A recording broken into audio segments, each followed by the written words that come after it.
Kerala Congress Jose K Mani വിഭാഗം LDF വിടുന്നില്ല എന്ന് പറഞ്ഞ് ആ അധ്യായം പൂർണ്ണമാക്കാൻ, അതായത് അടയ്ക്കാൻ പലരും ശ്രമിക്കുന്നുണ്ട്. പക്ഷെ ആ അധ്യായം അടഞ്ഞിട്ടില്ല, അതിന് ഫുൾ സ്റ്റോപ്പും വീണിട്ടില്ല. അണിയറയിൽ വേറെ നീക്കങ്ങളും നടക്കുന്നുണ്ട്. കഴിഞ്ഞ ദിവസം ജോസ് കെ മാണി വാർത്താ സമ്മേളനം കഴിഞ്ഞിട്ട് വാർത്താ സമ്മേളന വേളയിൽ UDFനെയോ കോൺഗ്രസിനെയോ വിമർശിക്കുന്നില്ല എന്നുള്ളതാണ്. LDFനകത്ത് തുടരും എന്ന് പറയുന്നുണ്ട്. അവിടെ ഒരുപക്ഷെ ജോസ് കെ മാണി വിഭാഗം ബാർഗെയിൻ നടത്തും, അത് ഉറപ്പായ കാര്യമാണ്. 13 സീറ്റിന് പകരം 15 സീറ്റ് വരെ ഇവർ ചോദിക്കും. CPM അത് കൊടുക്കാനായിട്ടും തയ്യാറാകും. ഇപ്പോൾ ജോസ് കെ മാണി വിഭാഗം LDF വിട്ട് UDFിലേക്ക് പോകുന്നില്ല എന്നുള്ള പ്രസ്താവന ജോസിൽ നിന്ന് വന്ന സ്ഥിതിക്ക് CPMന് ഒരു ശ്വാസം ലഭിച്ചിരിക്കുകയാണ്. UDFനകത്ത് ജോസഫ് വിഭാഗത്തിനും മാണി സി കാപ്പനും ഒരാശ്വാസവുമായിരിക്കുകയാണ്. കാരണം ജോസഫ് വിഭാഗം ഈ മാണി വിഭാഗം അങ്ങോട്ടേക്ക് ചെല്ലുന്നതിനോട് യാതൊരു താല്പര്യവുമില്ല. കാരണം ഇവർക്കായിരിക്കും പിന്നീട് കേരള കോൺഗ്രസിൽ അവിടെ വലിയ അപ്രമാദിത്വം ഉണ്ടാവുക. അപ്പോൾ ജോസഫ് ഗ്രൂപ്പിന് വലിയ ഇടിവ് സംഭവിക്കും. ഇപ്പോൾ തന്നെ 2 MLAമാർ മാത്രമേ ഉള്ളൂ. ഇനിയിപ്പോൾ നടക്കാൻ പോകുന്ന നിയമസഭാ തെരഞ്ഞെടുപ്പിൽ ഇവരുടെ 4 സീറ്റ് കോൺഗ്രസ് ഏറ്റെടുക്കും എന്നാണ് അറിയുന്നത്. അപ്പോൾ പാർട്ടിക്ക് വലിയ ക്ഷീണം ഉണ്ടാകുമെന്നുള്ളതാണ്.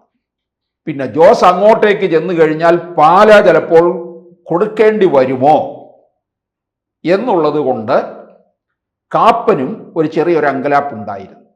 ഇനിയിപ്പോൾ ഏതായാലും വരുന്നില്ല എന്നുള്ളത് ഉറച്ചിരിക്കുന്ന സ്ഥിതിക്ക്, ഉറച്ചു എന്ന് പുറമേ കാണിക്കുന്നു, പക്ഷെ അങ്ങനെ ഉറച്ചു എന്ന് നമുക്ക് പറയാൻ കഴിയില്ല.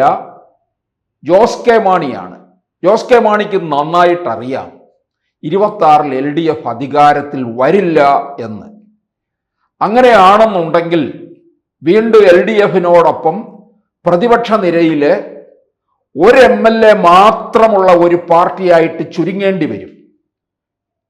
LDFനുണ്ടാകുന്ന പരാജയം ജോസ് കെ മാണിക്ക് ഉണ്ടാകുന്ന പരാജയം തന്നെ ആയിരിക്കും. കേരള കോൺഗ്രസിന് വൻ തകർച്ചയായിരിക്കും സംഭവിക്കുക എന്നുള്ളതാണ്. ഈ റോഷി അഗസ്റ്റിനെ പിണറായി വിജയൻ നന്നായിട്ട് കയ്യിലെടുത്തു എന്നുള്ളതാണ്. കേരള കോൺഗ്രസ് മാണി വിഭാഗത്തിന് 5 പേരാണുള്ളത്. Roshy അഗസ്റ്റിനും Pramod നാരായണനും Kanjirappally MLA N ജയരാജുമാണ്. കൂടാതെ ചങ്ങനാശ്ശേരി പൂഞ്ഞാർ MLA, അങ്ങനെ 5 പേര്. ഇതിൽ ചങ്ങനാശ്ശേരി MLAയും പൂഞ്ഞാർ MLAയും ജോസ് കെ മാണിയോടൊപ്പമാണ് നിൽക്കുന്നത്. റോഷിയും പ്രമോദ് നാരായണനും ജയരാജും റോഷി വിഭാഗത്തിനോടൊപ്പം നിൽക്കുകയാണ്. റോഷി അഗസ്റ്റിന് എന്തായാലും ഒരിക്കലും ജോസ് കെ മാണിക്കെതിരെ ഒന്നും തന്നെ സംസാരിച്ചിട്ടില്ല. ജോസ് കെ മാണിയെ വിമർശിക്കാനും പോയിട്ടില്ല. പക്ഷെ 2021-ൽ ജോസ് കെ മാണിയുടെ ഒരു പ്രതീക്ഷ ഉണ്ടായിരുന്നല്ലോ, അത് മുഴുവൻ തകർന്നടിഞ്ഞു എന്നുള്ളതാണ്. LDFിലേക്ക് വരുമ്പോൾ LDFിൻ്റെ വലിയ പിന്തുണയോടുകൂടി പാലായിൽ നിന്ന് ജയിച്ചു വരും, പാലയിൽ ആധിപത്യം സ്ഥാപിച്ച് മുമ്പോട്ട് പോകാം. അങ്ങനെ LDF വന്നു കഴിയുമ്പോൾ ഒരു ക്യാബിനറ്റ് റാങ്കോടുകൂടി ഒരു മന്ത്രിയായിട്ട് ഇവിടെ 5 വർഷം മുമ്പോട്ട് പോകാം എന്നൊക്കെയായിരുന്നു ജോസ് കെ മാണി കണക്ക് കൂട്ടിയത്. നമുക്കറിയാം പാലയിൽ ജോസ് കെ മാണി തോറ്റതിന് പിന്നിൽ ആരാണ് പ്രയത്നിച്ചതെന്നും അതും പിണറായിയുടെ ബുദ്ധി തന്നെ ആയിരുന്നു എന്നുള്ളതാണ്. കാരണം ജോസ് ജയിച്ചു വന്നു കഴിഞ്ഞാൽ ബാർഗെയിൻ ചെയ്യും എന്ന് നന്നായിട്ടറിയാം. ഇപ്പോൾ ഇവിടെ ജോസ് കെ മാണിയുടെ UDFിലേക്കുള്ള ഒരു രംഗപ്രവേശത്തിന് കളമൊരുങ്ങി വരുമ്പോൾ അതിന് തടയിട്ടതും പിണറായി വിജയന്റെ ബുദ്ധി തന്നെയാണ്. അവിടെ കേരള കോൺഗ്രസിൽ ഒരു പിളർപ്പിലേക്ക് തന്നെ ഉണ്ടാക്കി എന്നുള്ളതാണ്. റോഷി അഗസ്റ്റിനെയും ജയരാജനെയും പ്രമോദ് നാരായണനെയും കയ്യിലെടുത്തു എന്നുള്ളതാണ്. റോഷി അങ്ങനെ ഈ ജോസിന്റെ 2021 പരാജയം തന്നെ റോഷി അഗസ്റ്റിൻ മുതലെടുത്തു എന്നുള്ളതാണ്. റോഷിയാണല്ലോ മന്ത്രി പദവിയിലേക്ക് വന്നത്. അപ്പോൾ പിണറായിയുടെ ഗുഡ് ബുക്കിൽ നിൽക്കുന്ന ആളാണ് റോഷി അഗസ്റ്റിൻ. ഇത് പിണറായിയും വേണ്ട തരത്തിൽ മുതലെടുത്തു എന്നുള്ളതാണ്. അപ്പോൾ അങ്ങനെ ഇത് ഒരു പക്ഷേ പിളർപ്പിന്റെ വഴിയിലേക്ക് തന്നെ പോകുന്നു എന്ന് മനസ്സിലായി. അങ്ങനെ പിളർക്കാൻ തന്നെ തീർച്ചപ്പെടുത്തിയെന്നാണ്. ജോസ് കെ മാണി എന്തായാലും ഈ കത്തോലിക്ക സഭയുടെ പ്രതിനിധികളും ഒക്കെയായിട്ട് അവരുടെ ഒരു സമ്മർദ്ദം ജോസ് കെ മാണിയുടെ മേൽ നേരത്തെ തന്നെ ഉണ്ടായി. അവരുമൊക്കെയായിട്ട് തന്നെ വി.ഡി. സതീശൻ സംസാരിക്കുകയും ഒക്കെ ചെയ്തു. ഇവരുടെ LDF-ൽ തുടർന്നു കഴിഞ്ഞാൽ ഇനി പ്രതീക്ഷ വേണ്ട എന്ന് സഭ തന്നെ തീർച്ചപ്പെടുത്തുന്നുണ്ടായിരുന്നു. പക്ഷേ സഭയുടെ ആവശ്യങ്ങൾ അംഗീകരിക്കാൻ CPM തയ്യാറാകുകയാണ് ചെയ്തത്. അതായത് 16 കാര്യങ്ങൾ മുമ്പോട്ട് വെച്ചതിൽ 13 വേണ്ട തരത്തിൽ പരിഹരിക്കാം, അല്ലെങ്കിൽ ഉടനടി പരിഹരിക്കും എന്നുള്ള മട്ടിലേക്ക് കാര്യങ്ങൾ പോയി എന്നുള്ളതാണ്. ആ സാഹചര്യത്തിൽ എന്തായാലും LDF-ൽ തന്നെ തുടരാം. 13 സീറ്റിൽ നിന്ന് 15 സീറ്റ് വരെ ലഭിക്കും. ജോസ് കെ മാണിക്ക് സുരക്ഷിതമായ ഇടം കിട്ടുകയും ചെയ്യും. ഇനി അഥവാ LDF ആണ് 3ാം വട്ടവും അധികാരത്തിൽ വരുന്നു, ജോസ് കെ മാണിക്ക് പഴയതുപോലെ 21 പോലെ പരാജയം ഉണ്ടായിക്കഴിഞ്ഞാൽ പിന്നെ ജോസിന് ഒരു നിൽക്കക്കള്ളി തന്നെ ഇല്ലാത്ത ഒരവസ്ഥയിലേക്ക് മാറും. കേരള കോൺഗ്രസ് ഈ മാണി വിഭാഗം തന്നെ ഇല്ലാതാവുകയും ചെയ്യും. ഇപ്പോൾ കേരള കോൺഗ്രസ്സിൽ അറിയപ്പെടുന്ന മുൻപിൽ നിൽക്കുന്നത് എന്തായാലും മാണി വിഭാഗമാണ്. അതിനുശേഷമേ വരുന്നുള്ളൂ ജോസഫ് വിഭാഗം.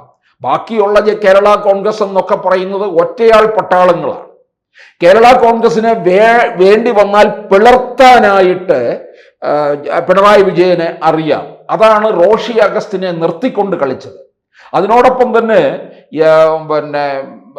മാണിക്ക് വേണ്ടി ഒരു സ്മാരകത്തിന് തിരുവനന്തപുരത്തിന് വാട്ടർ അതോറിറ്റിയുടെ ആ കാമ്പൗണ്ടിനകത്ത് തന്നെ 25 സെന്റ് സ്ഥലം 30 വർഷത്തെ പാട്ടത്തിന് കൊടുത്തതും മാണി വിഭാഗത്തെ അടുത്ത് നിർത്തുന്നതിന് വേണ്ടി തന്നെയാണ്. കാരണം ഈ കത്തോലിക്ക സഭയിലുള്ള വോട്ട് പിടിച്ചു നിർത്തണം. സെൻട്രൽ ട്രാവൻകൂറിലെ ജോസ് കെ മാണി വിഭാഗത്തിന് കേരള കോൺഗ്രസിനുള്ള അടിത്തറ എന്ന് പറയുന്നത് വളരെ വലുതാണ്. അപ്പോൾ കഴിഞ്ഞ 2021 അതിൻ്റെതായ നേട്ടമുണ്ടായി. പക്ഷെ കേരള കോൺഗ്രസിന് പിന്നീട് 2 തവണ ഈ LDF-ൽ നിൽക്കുമ്പോൾ കനത്ത പരാജയമാണ്. ലോക്സഭാ തെരഞ്ഞെടുപ്പിൽ പരാജയപ്പെട്ടു പോയി. തദ്ദേശ തെരഞ്ഞെടുപ്പിൽ നിലംപരിശായി മാറി. ഈ തദ്ദേശ തെരഞ്ഞെടുപ്പ് കഴിഞ്ഞിട്ടാകാം എന്ന് ജോസ് കെ മാണി വിഭാഗം നോക്കിയിരിക്കുകയായിരുന്നു. അങ്ങനെ വന്നു കഴിഞ്ഞപ്പോഴാണ് ചർച്ച മുറുകിയത്. കാരണം ഇനിയിപ്പോൾ ഉടൻ തന്നെ മുന്നണികൾ സീറ്റ് വിഭജനത്തിലേക്ക് കടക്കും, അത് സ്ഥാനാർത്ഥി നിർണയത്തിലേക്ക് കടക്കും. അതിനു മുമ്പ് എന്തായാലും മുന്നണി മാറ്റം ഉണ്ടാകണമെന്നുള്ള രീതിയിൽ ത്വരിതഗതിയിൽ ചർച്ച പലവട്ടവും ആരംഭിച്ചു. വി.ഡി. സതീശൻ പറയുന്നുണ്ട് ചർച്ച നടത്തിയിട്ടില്ല എന്ന്. ഇവരെ ഇറക്കി വിട്ടതാണ് എന്ന് ജോസ് കെ മാണി പറയുന്നു. അങ്ങനെ ഇറക്കി വിട്ടപ്പോൾ ഞങ്ങളെ വിളിച്ചുകൊണ്ടുപോയി അത്താഴം തന്നത് AKG സെന്ററിൽ നിന്നാണ് എന്ന് ജോസ് കെ മാണി പറഞ്ഞിപ്പോൾ ആശ്വാസം കൊള്ളുകയാണ്. എന്തായാലും ജോസ് കെ മാണിയെ വിശ്വസിക്കണ്ട. ജോസ് കെ മാണി ചാടും, ഉറപ്പാണ്. ജോസിന് അധികാരം വേണം. ഇല്ലെന്നുണ്ടെങ്കിൽ LDF-നോടൊപ്പം തുടർന്ന് നിന്ന് കഴിഞ്ഞാൽ അവരുടെ തന്നെ സംഖ്യ കുറയുന്നു. അതിനോടൊപ്പം കേരള കോൺഗ്രസ് മാണി വിഭാഗം സമ്പൂജ്യരായി മാറാനുള്ള സാധ്യതയും ജോസ് മനസ്സിലാക്കുന്നുണ്ട്. അതുകൊണ്ട് ജോസ് ചാടിയിരിക്കും. കൂടുതൽ വാർത്തകളും വിശേഷങ്ങളും നിങ്ങളിലേക്ക് എത്താൻ ABC മലയാളം സബ്സ്ക്രൈബ് ചെയ്യുക, ബെൽ ബട്ടണും അമർത്തുക.